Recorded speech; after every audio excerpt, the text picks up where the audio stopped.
Okay, right. So, bad news. So, namatay na si Freddy Aguilar, no? Pumanaw na ang Filipino folk musician at singer-songwriter na si Freddy Aguilar sa edad na 72. So, rest in peace na lang ka Freddy Aguilar. So, ang paborito na ko nga kanta ka Freddy Aguilar kanang ang title, Ang umaayaw ay hindi nagwawagi.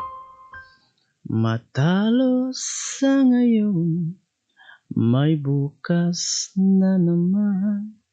Wag lamang susuko, ituloy lang ang laban.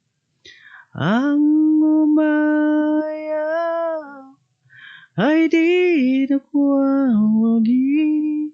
Ang nagwawagi ay di umayaw. Wala siya. Then, napakoy paboritong kanta ka Freddy Aguilar kuan kanang problema, title problema, no?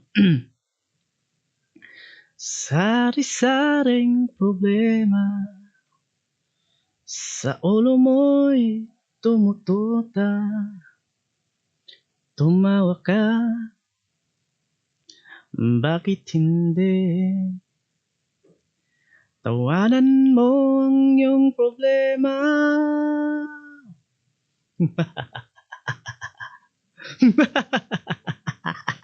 Di mo dapat dibdibin at huwag mong masyadong isipin. Tawanan mo ang iyong problema.